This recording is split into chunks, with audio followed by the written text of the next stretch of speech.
We talk about books weirdly now. So I got recommended a short form video the other day featuring the comedian Jimmy Carr, and I want to play it to you. Top 3 books. Top 3 books? Oh, that's a fucking excellent question. What age are you, Rhett? 37. 37. I would read Morgenhausel's The Psychology of Money. It's a brilliant piece of literature. I would buy Die with Zero. I'm going to struggle with the guy's name. That's a brilliant book about getting older, what to do with money, how to live. And I would read... Finnegan's Wake is the greatest piece of literature ever written, but it's more fun to read about than to read because it's fucking tricky. Okay, so this is Jimmy Carr, stand-up comedian and TV host, really. I would describe him more as a TV host than a stand-up comedian. And is asked for his top 3 books, and he goes for 2 pieces of personal finance, one of which he describes as literature, which maybe is a stretch, and then Finnegan's Wake. And I was sort of taken aback a little bit by this. Because I think it's another entry in this kind of slew of weird ways we've started talking about books, as the role of books has really shifted within our society, mostly from just being a mass undertaking, right, where lots of people would habitually read, and therefore books were this kind of like a medium of thing that you did in the same way that we quite naturally watch TV, to a much more kind of niche pursuit and sort of a genre in and of itself. And this particular clip, I think, is very much bound up in the particularly complex relationship between books and masculinity. So some of you might be watching from outside the UK, where I don't get the sense Jimmy Carr is as big of a figure as he maybe is here. Jimmy Carr is a stand-up comedian, although as I would say, probably more of a TV host. His biggest gig here in the UK, probably hosting a show called 8 out of 10 Cats, which is a sort of comedy panel show in the style that has been really, really popular here in the UK for some time. He was host of that for many, many years, I believe, still is, and is kind of pretty good at that job of like wrangling a bunch of like 6 other comedians or guests or whatever, and kind of inserting little funny bits in here and there. Also does some stand-up comedy, and is currently on a kind of attempt to, I think, realign himself with the kind of mostly American sort of intellectual in some regard, or at least would like to think of themselves as thoughtful, kind of podcast bro world. He recently did a interview on Trigonometry, which is a British podcast, but which is in that world. It was on Joe Rogan just slightly less than a year ago. All of which, to my mind, is kind of intriguing because he is sort of trying to do this kind of vaguely intellectual thing where on Trigonometry, at least, he was talking a lot about various different political policies. Like, as a comedian, it's hard to get across the extent to which he is a kind of broad base, is it unfair to say lowest common denominator? Like meant not in like a mean way. His sort of, most of his jokes would be like, oh, I only had sex with your mum, didn't I? That's not his accent. I only went and had sex with your mum. Here is a clip of him roasting hecklers in 4K. Yeah. I thought you liked men, not women. You thought I liked men, not women? Oh, sir, the disappointment in your voice. Sorry, actually, he does do a kind of Cockney thing. Maybe he was trying to do an impression of the other person. I realise you have probably shouted that out with just a Salt Bay pinch of homophobia there. But you've made yourself sound incredibly fucking gay, mate. He is also, I think, an ex-investment banker, I think, or worked in property or something, like ex sort of... I'm going to have to look up. Apologies, he was not an investment banker. He worked in the marketing department at Shell. Clearly that's where the best of his art happened. But no, I'm joking. Like, he is, as a TV host, he's like pretty good at that job. Like, I often think watching TV these days, we sort of don't make TV hosts anymore, like people with the ability to do that. He's kind of good at that as a function. His stand-up and what I've seen of it, he tends not to kind of string a whole bunch of stuff together. It tends to just be like a bunch of little jokes. So the fact that he's kind of lowest common denominator comedian is intriguing, that he's now trying to do this kind of intellectual pivot. But these particular book recommendations in this clip, I think, really speak to a kind of weirdness that exists at the moment between masculinity and the act of reading. There's been like a long-standing conversation about the lack of men reading fiction, right? It seems to be the case that when it comes to reading, men are particularly drawn to the idea that it has to be kind of a utilitarian act, that it has to be sort of useful in some way, and so are more drawn to non-fiction stuff or stuff that is in some way impressive, both of which that I think really come through here, right? You're either reading something that is personal finance, which is always intriguing because a lot of the stuff that is non-fiction that I think gets talked about in a lot of these kind of podcast bro manosphere spaces is actually quite pop non-fiction. Like, it's not particularly deep stuff. A lot of it is kind of self-help of some description, which both of these kind of books in some regards are, but with a particular focus on money. And then the final one, the only work of fiction that makes it in, is a quote-unquote classic, and more than that is Finnegan's Wake, which, you know, maybe Jimmy Carr is a massive fan of. Maybe he has read it many times. Maybe, as he suggests, he reads about it a lot. But is the kind of book that you would pick if you wanted to say that one of your favorite books was like a quote-unquote impressive pick. And I'd say this without trying to do the thing, like, I've read Ulysses, I've not read Finnegan's Wake. I sort of enjoyed the task of reading Ulysses. Took, you know, quite a bit of time, and you kind of have to read a thing alongside it really to kind of pick out all the things that it's doing. I don't think I would necessarily pick it in a top 3 of books to read. Certainly not in like a kind of like recommendations way. And I think all of this is a product of just this massive shift in the position that reading has within our society, which I think has been taking place for quite a long time, which has really started to be kind of noticed and picked up upon a lot, particularly over 2025.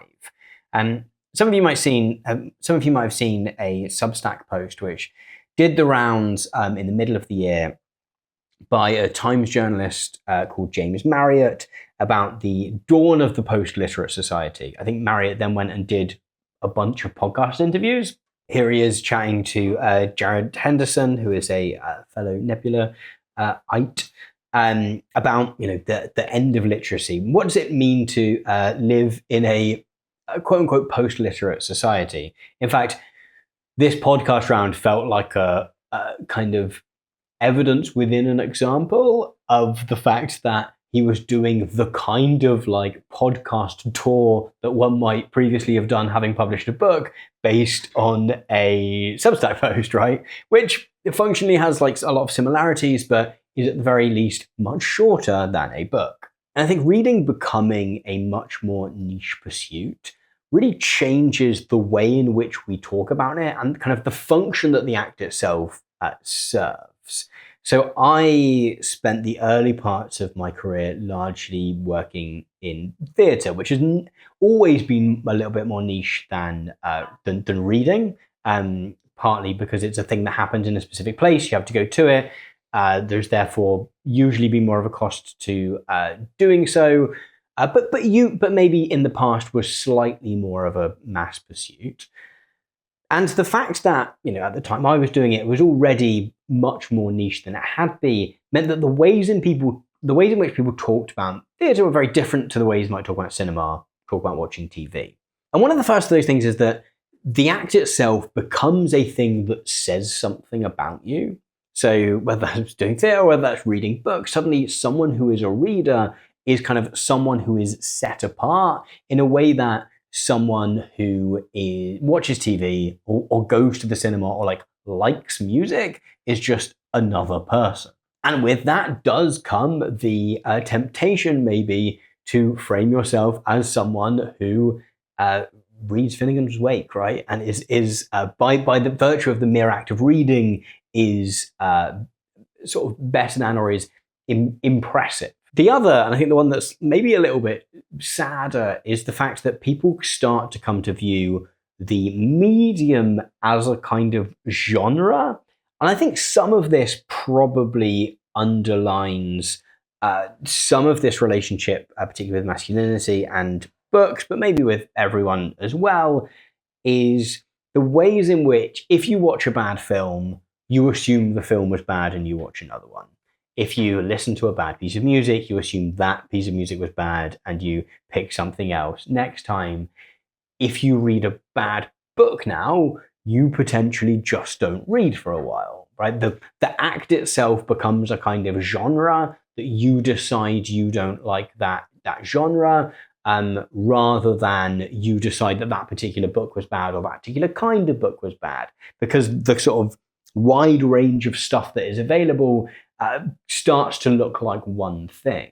But the big question is like, how much of this actually matters? So in his piece, Marriott thinks that it very much does, right? He kind of paints reading as a kind of essential act of democracy, that a society which doesn't read is a lesser one, is maybe one that is less able to contend with big ideas. And that is kind of one end of the spectrum. The other end of the spectrum, we have the notion that ideas are ideas, and the way in which we communicate them doesn't matter all that much. Maybe this is just people being scared by the new, right? People being scared by change. And so I think it's interesting to try and tease out what are the things that do and don't matter.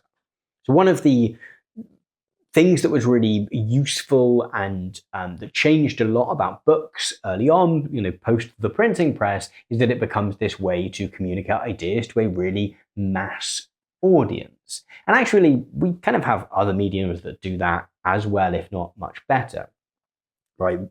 Shown by the very fact that Marriott was able to get out a Substack, and it got around to a bunch, probably more people than a book or pamphlet might have, much quicker. It's hard to overstress like how long a book takes to kind of conceive of, plan, write, publish, distribute, and get out. Most books probably take, good books at least, probably take many years to go from idea to out there. When you're reading, you can often tell a book which has been really produced to jump on a very sudden thing that is happening. Equally, books are often credited with being a really important moment in the development of the concept of the nation. It was one of several ideas which is kind of touched upon in Benedict Anderson's Imagined Communities, but is talked about a lot more elsewhere, of the book in being able to reach so many different people, allows whole countries to talk about particular ideas, and therefore allows you to kind of have a shared discourse across a huge amount of space, where previously a lot of countries might have had really strong regional cultures, and then maybe kind of some sort of elite culture, which didn't necessarily spread across the whole body of the country at all. And that is a thing that, again, we kind of do have better ways of doing now. Big TV moments are able to be watched by lots of different people in a way that really was at its height during the age of linear TV. And I think social media kind of disintegrates a little bit just because stuff is so targeted at different groups of people. But I think the moment that Marriott kind of really hits the point is this idea of, do we have a better medium for exploring really in-depth ideas over a extended period of time, right? Not just the think piece where you kind of throw something out there in 1,000 words and go, all much to think about, but the kind of extended exploration and discussion of a thesis or an idea or a approach to analysis. And that I don't think we've quite hit upon. I just don't think there is another medium that does that quite as well. And I say this as someone who largely makes stuff in video form for YouTube, right?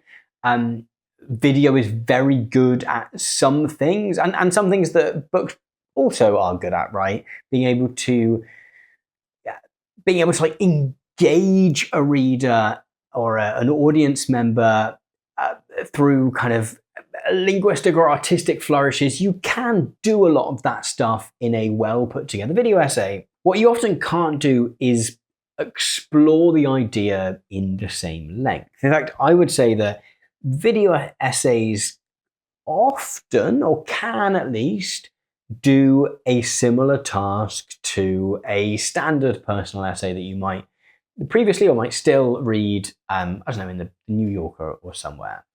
I think video essays can do it. That's not to say they all do, and obviously the fact that there are a huge amount of them means that some will and some won't. But I think can do that task. I don't think there is an equivalent to the book, just because the video would have to be so long, and at that point you can't really engage with it in the same way. You can't flick back and forward in the same way. I quite often see on Reddit people asking people for like, oh, I watched this video where this idea was mentioned.